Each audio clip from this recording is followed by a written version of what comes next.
दोस्तों, पहलगाम में हुए आतंकी हमले से हम भी बहुत दुखी हैं। और जिन परिवारों ने अपने सदस्य खोए हैं, वाकई वो बड़े दर्द भरी बात है।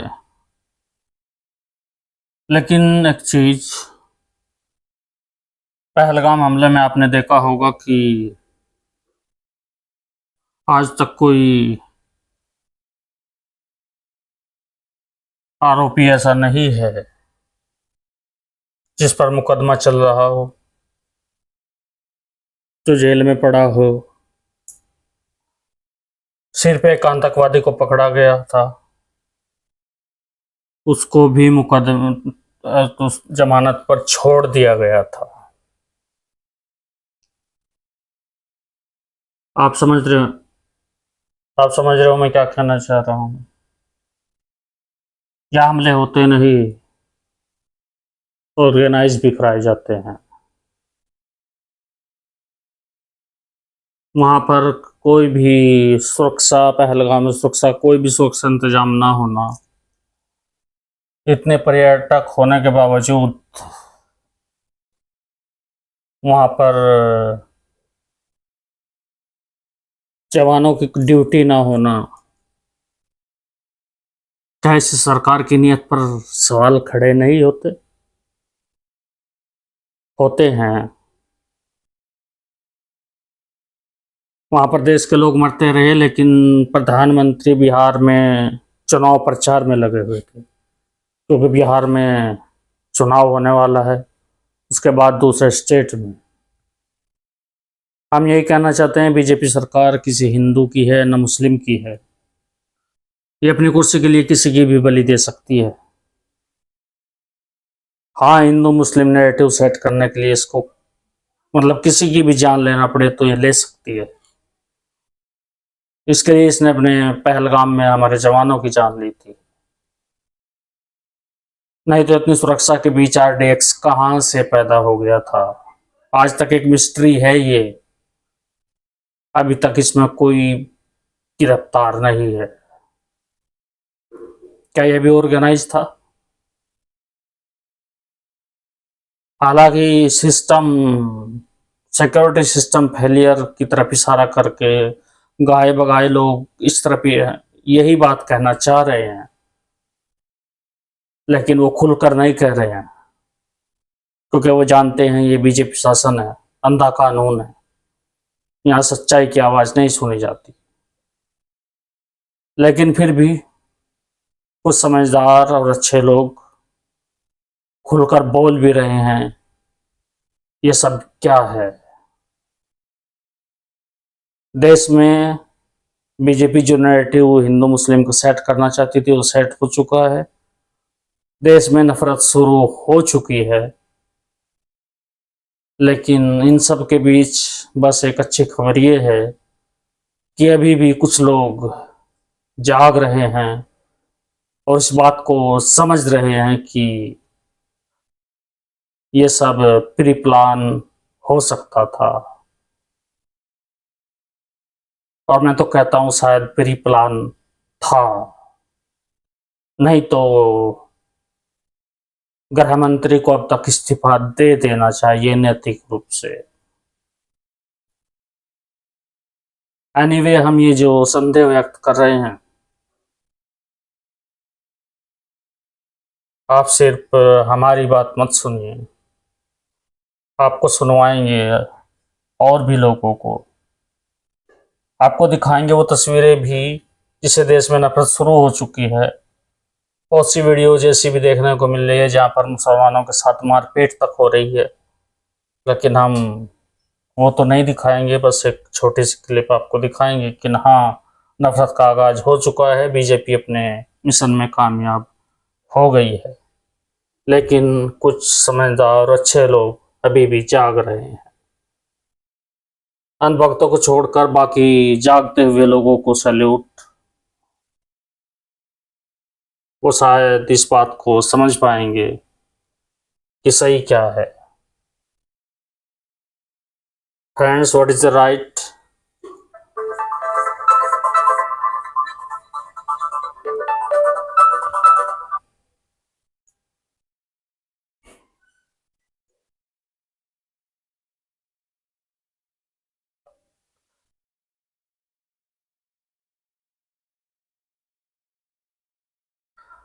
फ्रेंड्स, सही क्या है यही समझने के लिए आइए देखते हैं पहले वो छोटी सी क्लिप, जिससे आपको अंदाजा हुआ कि देश में बीजेपी अपने मिशन में कामयाब हुई, नफरत का दौर शुरू हो गया है। लेकिन अभी भी कुछ लोग जाग रहे हैं और वो उन लोगों को भी याद कर रहे हैं, उन मुसलमानों को भी याद कर रहे हैं, हिंदू मुस्लिम करने वालों को ये बात भी समझ में आ जाना चाहिए। उन लोगों को भी याद कर रहे हैं जिन्होंने वहाँ पर्यटक की जान बचाई। कोई भी मुसलमान और सरकार का वहाँ किसी भी सुरक्षा कर्मी का तैनात न होना सरकार का फेलियर है। कुछ भी हो भाई, मुसलमान कोई भी नहीं आएगा। कल बैनर लगेंगे बड़े सवाल सारे भाई हिंदू भाई नो खड़ा जय श्री राम। हिंदू मुस्लिम सेट करने का मकसद भाई तो कल नहीं 11 था, बजे जिसमें बीजेपी गेट पे मिले। कामयाब ठीक है भाई, हो चुकी कोई भी है। मुसलमान कौम सिरोली में नहीं Let's आएगा। come कूड़े वाला हो, and see कपड़ा वाला हो, सब्जी वाला हो, कोई भी कौम what सिरोली we में are नहीं saying। आएगा। कुछ भी हो भाई, मुसलमान कोई भी नहीं आएगा। कल बैनर लगेंगे पूरे कौम में भाई। सारे भाई हिंदू भाई नो खड़ा मिल और भाई। भाई 11 बजे सही। जय श्री राम, जय श्री राम भाई। हमने बताया कि सबसे पहले पाकिस्तान हमारा दुश्मन नहीं है। सबसे पहले हमारे में से जिसने चूक की, जिसकी चूक के कारण वो लोग आ गए और आकर के मारे और मार करके चले गए, पहले तो उसको पकड़ो अगर सचमुच की कार्यवाही चाहते हो तो। और अगर ये चाहते हो कि नहीं हम घटना करा देंगे और उसमें जो शामिल है उसको पकड़ेंगे नहीं, तो इसका मतलब है कि आप स्वयं घटना करा रहे हो और उसका घटना हो जाने के बाद राजनीतिक लाभ ले रहे हो। इसलिए बात तो सही है। ये पहली ज़रूरत है, जिन जिन से चूक हुई है उनको जिम्मेदार व्यक्ति को सामने लाया जाए और उनको दंडित किया जाए। उसके बाद तब पाकिस्तान के सामने, पाकिस्तान को आप कह रहे हैं हम सिंधु नदी का पानी बंद कर दें।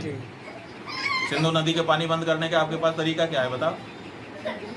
कोई बांध है, कोई फाटक है जिसमें आप फाटक गिरा दो तो तुरंत रुक जाए? आप इतना बड़ा पानी कैसे बंद कर दोगे? और अगर बंद भी कर दोगे तो कहाँ लेके जाओगे उस पानी को? आपका भारत डूबने लग जाएगा, बाढ़ आ जाएगी। और आप कह रहे हो कि हमने सिंधु नदी, अब बूंद बूंद के लिए तरसेगा पाकिस्तान, एक गिलास पानी नहीं मिल पाएगा। ऐसा टेलीविजन पे आपके एंकर बोलने लग गए। आप बताओ कि कैसे आप पानी रोकोगे सिंधु का? वो तरीका तो बताओ। लेकिन ये तरीका नहीं बताएंगे, भाषण ऐसा देंगे, ऐसी बढ़िया से बात पढ़ेंगे एंकर वहाँ पे बैठ करके। अभी हमने सुना अब बूंद बूंद के लिए तरसेगा पाकिस्तान। कैसे तरसेगा भैया? पानी रोकोगे कैसे? तुम्हारे पास कोई रोकने की व्यवस्था बनी हुई है पहले से? कोई रेगुलेटरी सिस्टम है तुम्हारे पास पानी को रोकने का या डाइवर्ट करने का? नहीं है। और जब तक नहीं है तब तक आप रोक नहीं सकते हो। और अगर आज शुरू करो तो कम से कम 20 साल लगेंगे व्यवस्था बनाने में, तब जा करके आप पानी रोकने के में समर्थ होगे। 20 साल तक आप कैसे एक ही कार्य को करते चले जाओगे? परिस्थितियां कैसी बदलती हैं, हो पाएगा नहीं हो पाएगा? आपने इतने दिनों तक सिंधु के पानी को रोकने की व्यवस्था ही नहीं करी हुई है कुछ, और आप कह रहे हैं कि हम रोक देंगे और बूंद बूंद को तरसा देंगे। आप भारत के लोगों को मतलब मूर्ख समझ रहे हो, भ्रमजाल में फैला रहे हो। इससे क्या होगा? सबसे पहले हमारा यही कहना है, अभी भी बार बार कहना है कि सबसे पहले जिनके जिम्मेदारी में ये लोग वहाँ पर पर्यटन करने के लिए गए थे, जिन पे भरोसा करके गए थे, उन सब को, चाहे वो नेता हो चाहे अधिकारी हो, पहले उनको चिन्हित करो और उनको टारगेट करो। पहला फायर उनके ऊपर होना चाहिए। वही है हमारे सबसे बड़े दुश्मन। अगर वहाँ से पाकिस्तान से कोई आतंकी आ रहा था तो वो वैसे नहीं आ गया। 150, 200, 300 किलोमीटर दूर है वहाँ से जो सीमा है। इतनी लंबी दूरी असलहा लेकर के, वो भी सामान्य लिलीपुट नहीं है कि अपने मुट्ठी में बांध लिया और चले गए। AK-47 है, असॉल्ट राइफल है, बड़े बड़े हथियार हैं। उन बड़े बड़े हथियारों को लेकर कैसे कोई आ जाता है और कैसे फिर वारदात करके चला भी जाता है? आप ना तो बोल एक डंडा नहीं मार पाए। आप क्या है? आपकी कितनी बड़ी असफलता है और आप बड़ी बड़ी बातें ढींग हाँक रहे हो। ये ठीक नहीं लगता है। इसलिए हमारा ये कहना है कि सबसे पहले जो दोषी लोग हैं, जिनकी जिम्मेदारी थी और जो जिम्मेदारी में चूक हो गई है, उस चूक को पकड़ा जाए, पकड़ करके उसके जिम्मेदार लोगों को पकड़ा जाए, पहले उन पे कार्रवाई हो और उसके बाद एक रणनीति बनाई जाए। अगर पाकिस्तान ये कर रहा है तो पाकिस्तान के विरुद्ध हम युद्ध की घोषणा करें? हमको क्या डर है? हम क्यों ये तरीके अपनाए कि हम पानी बंद कर देंगे, हम राशन बंद कर देंगे? हम कहते हैं कि सीधे हम युद्ध करेंगे। तुम हम आ करके हमारे यहाँ के लोगों को मार करके चले गए, हम तुम्हारी सीमा में घुसेंगे और मारेंगे। क्यों हम इस बात को साफ साफ नहीं कह सकते हैं? कहाँ जाता है हमारे देश में बुलडोजर चलता है हमारे राजनेताओं का? पाकिस्तान के खिलाफ बुलडोजर क्यों नहीं चलता है कि एक बुलडोजर लेके चलेंगे, जो आएगा सामने ध्वस्त करते चले जाएंगे? आप केवल अपने घर में शेर बन रहे हो। आपको अगर पूरा देश आपके साथ है, कौन इस समय कार्रवाई आप करेंगे तो कौन उसका विरोध करेगा? हम सब सहयोग करेंगे, भूखे रह लेंगे, प्यासे रह लेंगे, सारे संसाधन आपको सौंप देंगे। आप करिए तो, लेकिन आपदा में अवसर आप खोजेंगे कि हमको इसका राजनीतिक फायदा मिल जाए। जैसे पुलवामा में आपने ले लिया, आप बिहार में जा कर के घोषणा करेंगे, आप जो है तुरंत फेसबुक पर चला देंगे कि जात नहीं पूछी, धर्म पूछा, ये पूछा, वो पूछा, उसका राजनीतिक तरीका अपना लेंगे। तो इसका मतलब अलग होता है। इसका मतलब है कि आप या तो घटना करवाने वाले हैं, और या तो हो गई है तो उसका लाभ लेने की ज़्यादा आपके अंदर इच्छा है। उस घटना से जो कुछ प्रतिक्रिया उत्पन्न होनी चाहिए वो पारदर्शी नहीं। मरेंगे वो सब जो चुप हैं।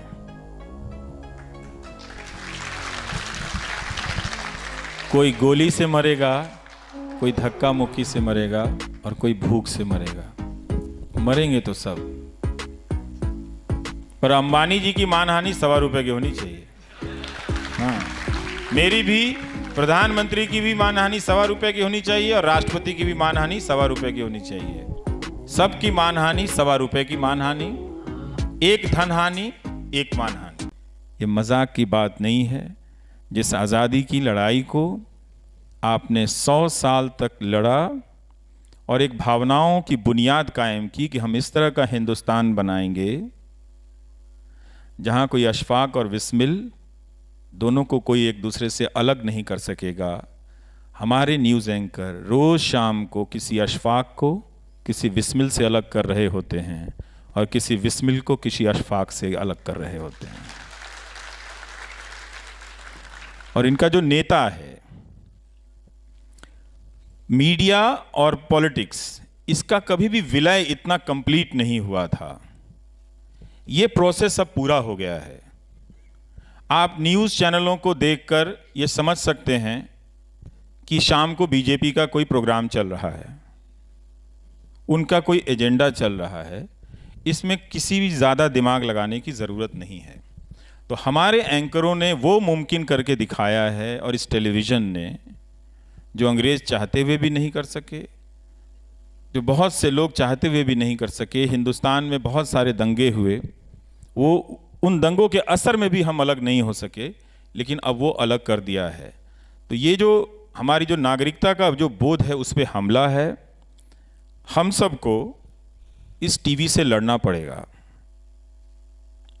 अगर इस टीवी से आप नहीं लड़ेंगे, लोगों को नहीं बताएंगे कि इस टीवी से लड़ना पड़ेगा, नहीं तो ये वो हिंदुस्तान का जो भी तसव्वुर था उसको ये बर्बाद कर चुका है ऑलरेडी।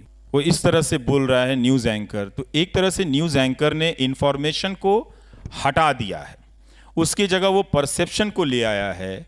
और जो दर्शक थे, जो आप हैं, उनको हटाकर जो पॉलिटिकल पार्टी के समर्थक हैं उनको दर्शक बना लिया है।